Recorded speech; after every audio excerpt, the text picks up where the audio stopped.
যদি একদিন সকালে ঘুম থেকে উঠে দেখো দেশের সবচেয়ে ক্ষমতাবান মানুষগুলো নিঃস্ব, কিন্তু কোনো অপরাধী নথিভুক্ত নেই, তাহলে দোষী কে? না, এখানে কোনো চুরি হয়নি, কোনো অস্ত্র ব্যবহার করা হয়নি, কোনো দরজাও ভাঙা হয়নি। তবুও একটার পর একটা বাড়ি খালি, আলমারি ফাঁকা, আর ভেতরে শুধু পড়ে আছে ভয় আর প্রশ্নচিহ্ন। কারা এসেছিল? কিভাবে ঢুকেছিল? আর সবচেয়ে বড় কথা, কেন কেউ তাদের আটকাতে পারল না? শুরুতে সবাই ভেবেছিল এটা বুঝি আইনের সবচেয়ে গোপন অভিযান, কিন্তু সময় যত গড়ায় তত বোঝা যায় এই গল্পে আইন শুধু নামমাত্র, কারণ এখানে লড়াইটা বন্দুকের না, লড়াইটা মস্তিষ্কের। আজকের মুভি এক্সপ্লেনেশন মুভির শুরুতে আমরা একটা ইন্টারভিউ বোর্ড দেখতে পাই। অজয় এবং পি.কে. শর্মা নামের দুজন সিবিআই অফিসার তাদের নতুন অফিসার রিক্রুট করার জন্য ইন্টারভিউ নিচ্ছিলেন। ইন্টারভিউ বোর্ডে একজন ক্যান্ডিডেট ঢুকতেই তারা কোনো ইন্ট্রো ছাড়াই তাকে প্রশ্ন করে, তুমি কেন সিবিআই জয়েন করতে চাও? আসলে সিবিআই অফিসারদের কাছ থেকে এমন কিছু এক্সপেক্টেড, কারণ তোমরা তো নিশ্চয়ই জানো যে ভারতের সিবিআই খুবই চাঁতরেল এক সংস্থান, যেখানে দেশের সবচেয়ে স্মার্ট এবং স্কিল লোকদেরকে নিয়োগ দেওয়া হয়। আর এই সিবিআই অফিসাররা কেউ কাউকে ভয় পায় না। বড় বড় মন্ত্রী, মিনিস্টার কেউ তারা ছেড়ে কথা বলে না, এমনকি মাঝে সাঝে চড় থাপ্পড়ও মেরে বসতে পারে। তাই সিবিআই ইন্টারভিউ বোর্ডে নিজের স্মার্টনেস এবং দক্ষতার পরিচয় দিতে হয়। সেই ক্যান্ডিডেট মেয়েটার উত্তর ছিল তেমনি স্মার্ট। সে জানায় দেশের দুর্নীতি দূর করার জন্য সে নিজেকে একজন সিবিআই অফিসার হিসেবে গড়ে তুলতে চায়। তার এই উত্তর শুনে অজয় এবং পি.কে. শর্মাকে বেশ ইমপ্রেসড মনে হয়। যাই হোক, এর পরের সিনে আমাদেরকে নিয়ে যাওয়া হয় নিকট ভবিষ্যতে।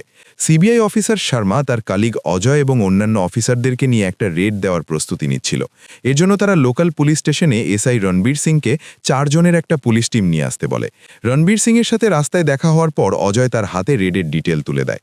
তখন যার বাড়িতে তারা রেড করতে যাবে তার নাম দেখেই রণবীর সিংয়ের চোখ কপালে উঠে যায়, কারণ তারা দিল্লির এক বড় মন্ত্রীর বাড়িতে রেড করতে চলেছে। এখন সিবিআই তো সিবিআই, তাই তারা মন্ত্রীদেরও খুব একটা তোয়াক্কা করে না। সময় মতো তারা মন্ত্রীদের বাড়িতে দল বল নিয়ে ঢুকে পড়ে। এরপর পি.কে. শর্মা নিজের পরিচয় দেওয়ার পর মন্ত্রীর পিএ তাকে না বলে চলে আসার কারণে ধমকাতে যায়। তখন শর্মাকে কষে এক থাপ্পড় মেরে বসলে সবাই বুঝতে পারে যে এদের সাথে তর্ক করে কিংবা ভয় দেখিয়ে কখনোই লাভ নেই। এরপর যথারীতি অজয় আর শর্মা মিলে মন্ত্রীর ঘরের সব জায়গা তন্ন তন্ন করে তল্লাশি করা শুরু করে। তাদের সাথে ছিল আরও 2 অফিসার, যোগেন্দার এবং ইকবাল আলী। এছাড়াও রণবীর সিং এবং তার কনস্টেবলকে দিয়ে তারা পুরো বাড়িটা সিল করে দেয়, যাতে কেউই বাইরে বেরোতে না পারে। তো যা হবার তাই, মন্ত্রীর বাড়ির আনাচে কানাচে প্রতিটা কোণা থেকে বের হতে থাকে টাকার বান্ডেল। মন্ত্রীর বউয়ের আলমারির চাবি দিতে না চাইলে শর্মা অজয়কে সরাসরি তালা ভেঙে ফেলতে বলে। তারপর আলমারি থেকে বেশ কিছু টাকার বান্ডেল পাওয়া যায়। এছাড়া প্রতি টেবিলে ড্রয়ার, বুকশেলফ, আলমারি কিংবা বেডের নিচের থেকেও টাকা বের করতে থাকে সিবিআই।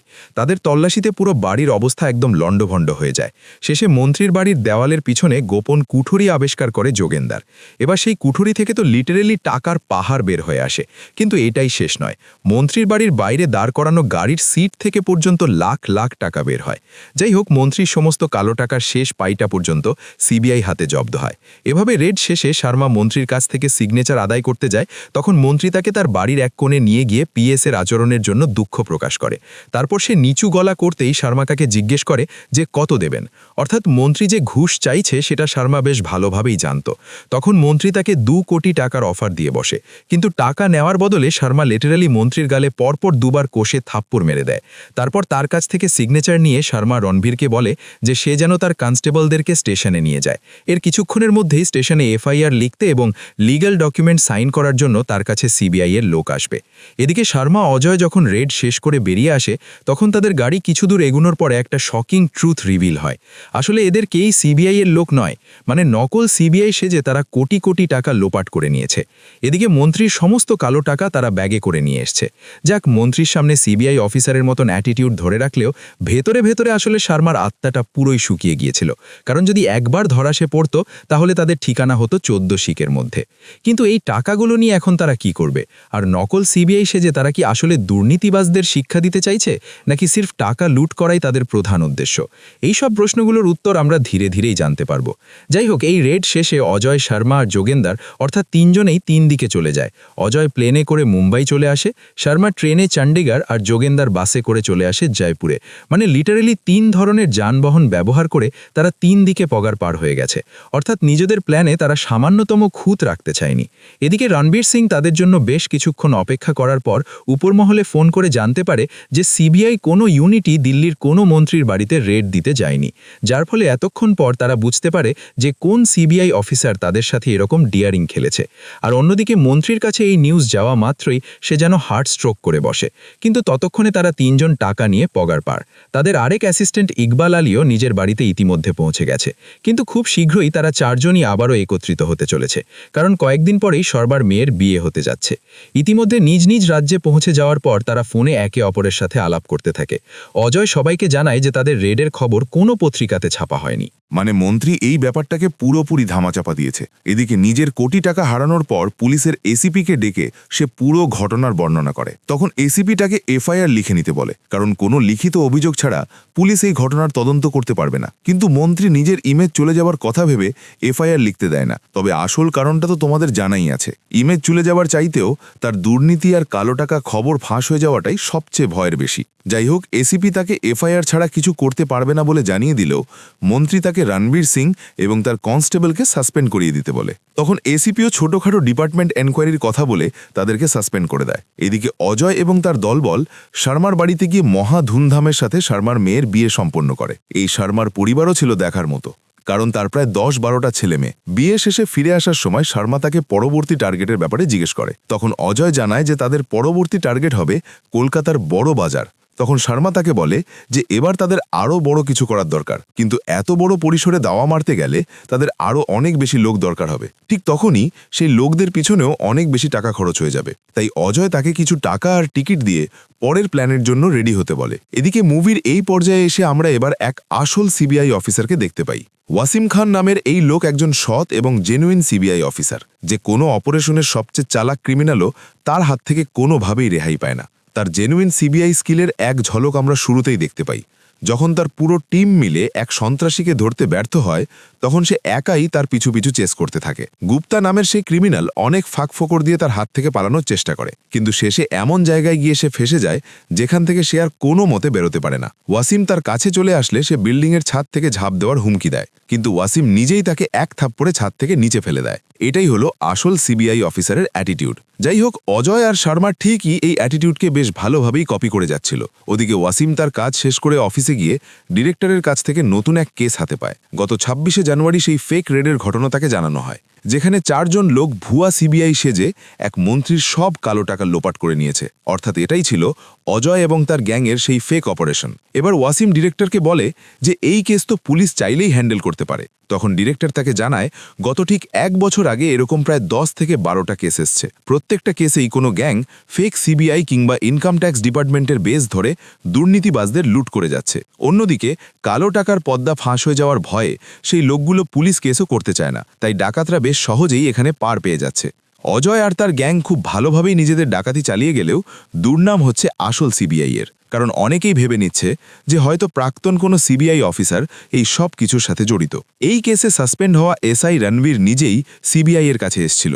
ডিরেক্টরের কথায় ওয়াসিম তার সাথে দেখা করে। তার কাছ থেকে সমস্ত ঘটনা শোনার পর তার ভুলের জন্য ওয়াসিম তাকে ট্রোল করতে শুরু করে। তখন রণবীর বলে সে যে ভুলটা করেছে তার প্রায়শ্চিত্ত করার জন্য সে পুরোপুরি প্রস্তুত, তাই সিবিআই যদি তাকে সাহায্য করে তাহলে ওই কাজটা দ্রুত হবে, কিন্তু যদি তারা তাকে সাহায্য না করে তাহলে সে নিজেই এর শেষ দেখে ছাড়বে। এবার তার এই কনফিডেন্স দেখে ওয়াসিমও তৎক্ষণাৎ কেস নিজের হাতে তুলে নেয়। তারপর প্রথমে সিবিআই এর তরফ থেকে এই ধরনের পুরাতন সব কেস ঘেটে ক্রিমিনালদের রেকর্ড চেক করা হয়। এখানে ওয়াসিম সেই মন্ত্রীর সাথেও দেখা করে। তাকে পরিচয় করিয়ে দেওয়ার সময় রণবীরের মুখে আবারও সিবিআই এর নাম শুনে মন্ত্রীর প্রায় হার্ট অ্যাটাক করতেই বসেছিল। তখন রণবীর তাকে অভয় দিয়ে জানায় যে চিন্তা করেন না, ওয়াসিম স্যার একজন রিয়েল সিবিআই অফিসার। এদিকে অজয় ও তার গ্যাং সোজা কলকাতার বড় বাজারে তাদের নতুন মিশনে চলে যায়। এবার তারা ভেস নেয় ইনকাম ট্যাক্স অফিসারের। তাই ইনকাম ট্যাক্স অফিসার সেজে সেখানে একটা জুয়েলারি শপে তাদের রেড করার কথা জানায়, কিন্তু তারা ভুলে অন্য আরেকটা দোকানে ঢুকে পড়ে, আর সেখানে আগে থেকেই উপস্থিত ছিল আসল সিবিআই টিম। তবে সেখানে ওয়াসিমের বদলে কলকাতার সিবিআই অফিসাররা ছিল, যারা এসব স্ক্যামের ব্যাপারে কিছুই জানে না। এবার অজয় তাদেরকে ভুল দোকানে চলে আসার কথা বলে বেশ ভালোভাবে ব্যাপারটা সামলে নেয়। শর্মা কিছুটা নার্ভাস থাকলেও অজয়ের কনফিডেন্সের সাথে ব্যাপারটা হ্যান্ডেল করে নেয়। যে দোকানে তাদের রেড দেওয়ার কথা ছিল সেখানে এবার তারা ঢুকে পড়ে। তারপর যা হওয়ার সেটাই হতে থাকে। দোকানের প্রতিটা ঘরে তল্লাশি করে তারা একে একে বের করতে থাকে টাকার বান্ডেল। মূলত দোকানের মালিক ট্যাক্স ফাঁকি দেওয়ার জন্য এই টাকাগুলো লুকিয়ে রেখেছিল। এছাড়াও ফেক ইনকাম ট্যাক্স সেজে অজয় তাদের সব কিছু লুটে নেয়। তারা দোকানের এমন কোনো জায়গা নেই যেটা তারা খুঁজে দেখেনি। এই সব শেষে সেই দোকানদারের কাছ থেকে ফেক পেপারে সাইনও নেওয়া হয়। কিন্তু শর্মা বুঝতে পারছিল না যে তারা এখান থেকে বেরোবে কি করে। তখন অজয় এমন এক বুদ্ধি বের করে যেটা সবাইকে জাস্ট চমকে দেবে। সে কলকাতার সিবিআই অফিসারদের সাহায্যেই পুলিশকে দিয়ে লাগেজগুলো নিজের গাড়ি অবধি নিয়ে যায়। মানে নকল ইনকাম ট্যাক্স ডিপার্টমেন্টকে হেল্প করছে খোদ সিবিআই নিজে।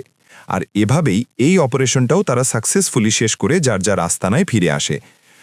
পরের দিন সকালে এই খবর চলে যায় ওয়াসিমের কাছে। নিজের সিবিআই কলিগদের কাছ থেকে খবর পেয়ে সে বুঝতে পারে যে যাদেরকে সে খুঁজে বেড়াচ্ছে তারাই এই কাজ করেছে। এতদিন ধরে কেউ কালো টাকার কথা বাইরে চলে আসার ভয়ে এই ফেক রেডগুলোর খবর প্রকাশ করতে চাইত না। কিন্তু ওয়াসিম এবার এই খবর পত্রিকায় ছাপানোর জন্য চাপ দেয়, কারণ সে অজয় গ্যাংকে নার্ভাস করতে চাইছিল। এবং তার প্ল্যান মোতাবেক শর্মা অজয়ের কাছ থেকে নিউজ পেপার পড়ে রীতিমতো ভয় পেয়ে যায়। তবে অজয় তাতে বিন্দুমাত্র গা ঘাঁপেনি। সে শর্মাকে জানায় শেষবারের মতো তারা মুম্বাইয়ে বিশাল এক দাঁও মারতে চলেছে। এরপর আর ডাকাতি করার কোনোই প্রয়োজন হবে না।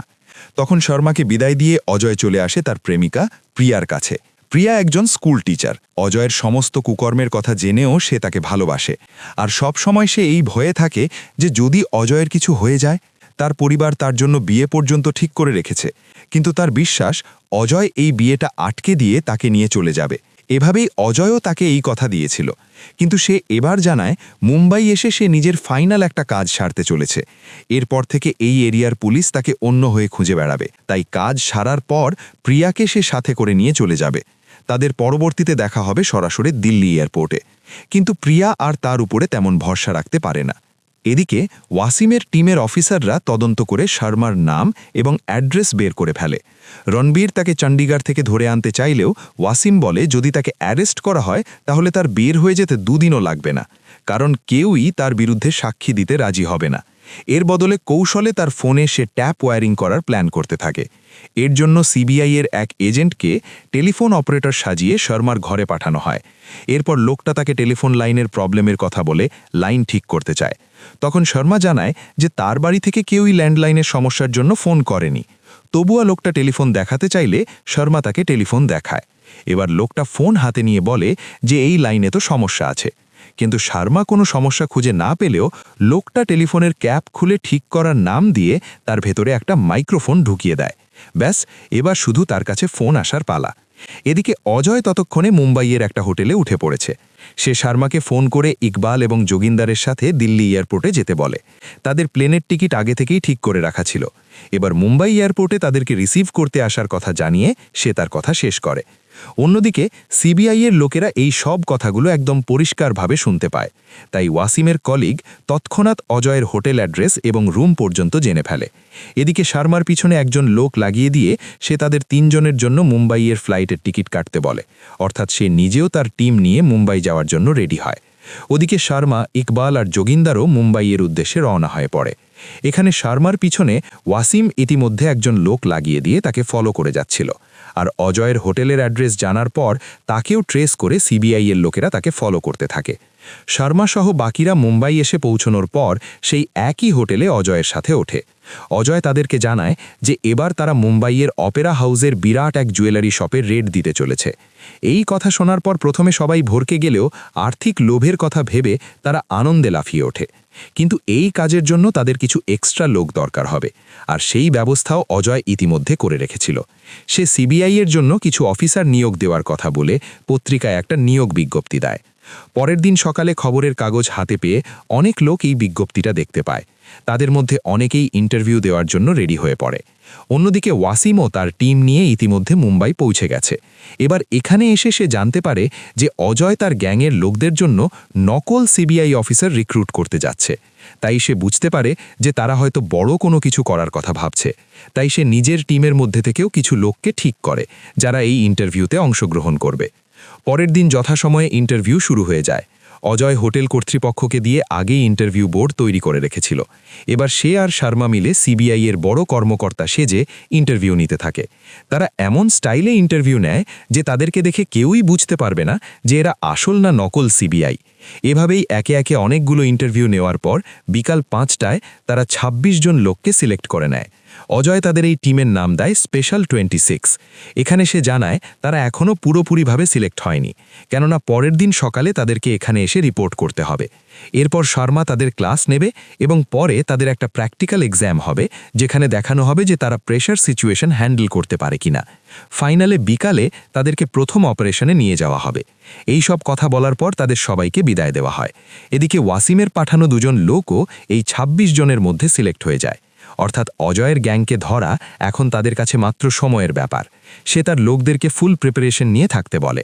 অন্যদিকে এই সময়টাতে অজয়ের প্রেমিকা প্রিয়ার বিয়ের আয়োজন চলছিল, কিন্তু প্রিয়া এই আশায় বসেছিল যে অজয় তাকে কোনো না কোনো একটি উপায়ে বের করে আনবে। ঠিক সেভাবেই অজয় তাকেও নিরাশ করে না।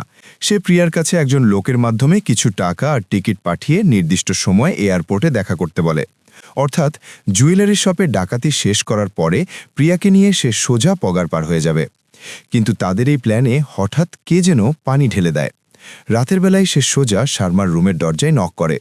শর্মার দরজা খোলার পরই সে তার দিকে পিস্তল তাক করে বসে। তারা আসল সিবিআই থেকে এসেছে।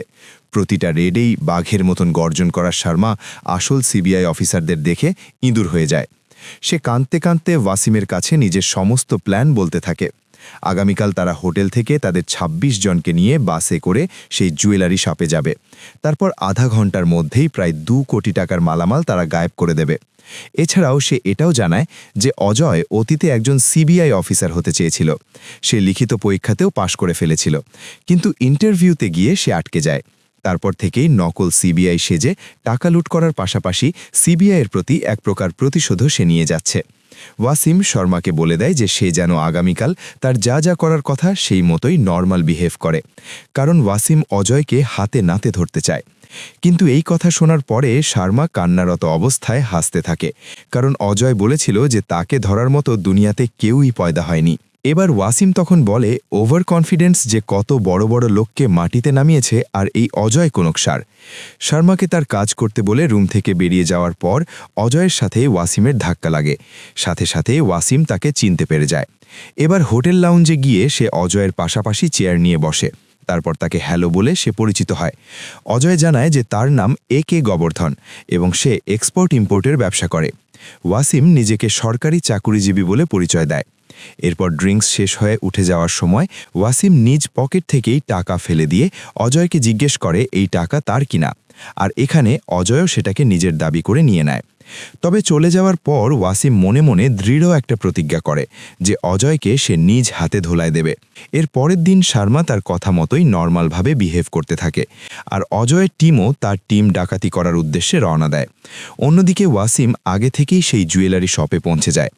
সেই শপের মালিক সিবিআইয়ের নাম শুনেই পুরো ভরকে ওঠে। তখন ওয়াসিম বলে তাদের এমন রিয়াকশনের ফায়দা তুলেই অজয় গ্যাং, যদি তারা কিছু না করে থাকে তাহলে সিবিআইয়ের নাম শুনলে তারা ভয় পাবে কেন। তারপর সে জানায় তার দোকানে বিকাল ৩টের দিকে ফেক সিবিআই রেড পড়তে চলেছে। তাই ওয়াসিমের প্ল্যান হলো এই জুয়েলারিগুলোকে কোথাও শিফট করে দিয়ে ফেক জুয়েলারি দিয়ে দোকান ভর্তি করে রাখা। তারপর কিছু সিবিআই অফিসার কাস্টমার সেজে এই দোকানে বসে থাকবে। এসব কথা বলার পর তার কথা মতো কাজ শুরু হয়ে যায়। জুয়েলারি শপ থেকে ২০ মিনিটের দূরত্বে থাকা ওয়ার্কশপে জুয়েলারিগুলোকে শিফট করা হয়। ওয়াসিম জুয়েলারি শপের আশেপাশে স্নাইপার সহ তার পুরো টিমকে রেডি করে রাখে। অন্যদিকে হোটেলেও তার লোকজন অজয়ের উপরে নজর রাখছিল। এখন রেড শুরু হওয়ার আগে অজয় শর্মাকে ডেকে জিজ্ঞেস করে যে সে নার্ভাস কিনা।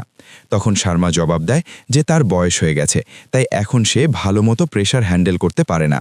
তখন অজয় তাকে বলে যে এটাই তাদের লাস্ট প্রেশার সিচুয়েশন। সে শর্মাকে ২৬ জনের টিম নিয়ে বাসে করে যেতে বলে, আর ইকবাল এবং যোগেন্দারকে নিয়ে সে নিজ গাড়িতে আসার কথা জানায়। শর্মা তার সকল কথা মতন বাসে করে নিয়ে সবাইকে নিয়ে যেতে থাকে, কিন্তু জুয়েলারি শপে যাওয়ার বদলে সে বাসটাকে পুলিশ হেডকোয়ার্টারের সামনে দাঁড় করায়। তারপর সে বলে কিছুক্ষণের মধ্যে পেপার ওয়ার্ক রেডি করে সে সবাইকে নিয়ে রেড করতে যাবে। অন্যদিকে ওয়াসিমও জুয়েলারি শপের বাইরে বসে তাদের আসার অপেক্ষা করতে থাকে, কিন্তু শর্মা সেখানে ফিরে না গিয়ে অজয়ের সাথে মিলে সোজা ওয়ার্কশপে যায়। সেখানে তাদের সাথে রণবীর আর শান্তিও দেখা করে। এবার সেই শকিং ট্রুথ রিভিল হয়, যেটার জন্য আমি একেবারেই প্রস্তুত ছিলাম না। আসলে রণবীর শুরু থেকেই অজয়ের টিমে ছিল। সে পুলিশ অফিসার সেজে সিবিআইয়ের কাছে যায় আর এমন ভাব করে যেন অজয়কে ধরার জন্য সে উঠে পড়ে লেগেছে, কিন্তু আসলে অজয়ের সাথে মিলে সিবিআইকে ব্যবহার করে নিজেদের প্ল্যান বাস্তবায়ন করতে থাকে। আর অজয় সেই জুয়েলারি শপে যাওয়ার বদলে ওয়ার্কশপে গিয়ে রেড দেয় এবং যথারীতি কয়েক মিনিটের মধ্যেই সব মালামাল সে হাওয়া করে ফেলে। ভাই রে ভাই, এই লেভেলের টুইস্টে আমি জাস্ট পুরাই শকড হয়ে পড়েছি। অজয় জানতো যে সিবিআইয়ের লোকেরা জুয়েলারি শপের সব মালামাল তাদের ওয়ার্কশপে শিফট করবে, কারণ রণবীর তাকে প্রতি মুহূর্তে এইসব ইনফরমেশন সাপ্লাই করে যাচ্ছিল। এবার জুয়েলারি শপ থেকে সরাসরি ডাকাতি করতে গেলে তাদেরকে বেশ ঝামেলায় পোহাতে হতো, কিন্তু এখন সিবিআই তাদের জন্য কাজটা অনেক সহজ করে দিয়েছে। এভাবেই সিবিআইকে ব্যবহার করেই সে প্রায় 2 কোটি টাকার জুয়েলারি লোড করে নেয়। অন্যদিকে ওয়াসিম অপেরা হাউসের শপের বাইরে অনেকক্ষণ ধরে বসে থেকেও কাউকে আসতে দেখে না। এর কিছুক্ষণের মধ্যেই জুয়েলারি মালিকের কাছে ওয়ার্কশপ থেকে লুটের খবর আসে, আর এই খবর শোনা মাত্রই ওয়াসিমের মাথায় যেন আকাশ ভেঙে পড়ে। সে তখন বুঝতে পারে যে রণবীর আসলে কোনো পুলিশ ছিল না, তাই অজয় তার মাধ্যমে সিবিআইকে ইউজ করে নিজের মাস্টার প্ল্যান বাস্তবায়ন করেছে। এই সত্যটা বুঝতে পেরে ওয়াসিম পাগলের মতন হাসতে থাকে, কারণ তার কেরিয়ারে প্রথমবারের মতন কেউ তাকে এতটা গোল খাওয়াইছে। এদিকে অজয়ের পাঠানো প্লেনের টিকিট হাতে পেয়ে প্রিয়া তার বাড়ি থেকে সোজা এয়ারপোর্টে চলে গিয়েছিল, কিন্তু অনেকক্ষণ বসে থাকার পরেও অজয়কে আসতে না দেখে সে আবার ফিরে যাচ্ছিল। তবে ঠিক তখনই সে অজয়কে তার পিছনে দেখতে পায়, আর তারা দুজনে মিলে নিজেদের নতুন জীবনের পথে বাড়ি জমায়। অন্যদিকে এই ঘটনার কয়েকদিন পর ওয়াসিমের কাছে একটা মানি অর্ডার আসে। অজয় তাকে সেই 100 রুপি পাঠিয়ে দেয়, যেটা সে হোটেলে তার কাছ থেকে মিথ্যা বলে নিয়েছিল। অজয় তার চিঠিতে লেখে যে একজন সৎ অফিসারের টাকা খাওয়ার ইচ্ছে তার বিন্দুমাত্র নেই। আর ঠিক তখনই তার কাছ থেকে সিবিআই উপর মহল থেকে একটা ফোন আসে, যেখানে অজয়ের ব্যাপারে তাকে একটা ইনফরমেশন জানানো হয়। তার পরের সিনেই আমরা অজয় আর শর্মাকে দুবাইয়ের একটা ক্রিকেট স্টেডিয়ামে দেখতে পাই, অর্থাৎ তারা এখন পুরোপুরি সিবিআই নাগালের বাইরে। আর এই সিনের মধ্যে দিয়েই এই মারাত্মক থ্রিলার মুভিটা এখানেই শেষ হয়। তো ভিডিওটা যদি ভালো লেগে থাকে তাহলে অবশ্যই একটা লাইক করে দিও, আর সাবস্ক্রাইব করে রেখো আরও ধুমধুমার সব এক্সপ্লেনেশন পাওয়ার জন্য। তো দেখা হচ্ছে পরের কোনো ভিডিওতে। সেই পর্যন্ত আল্লাহ হাফেজ।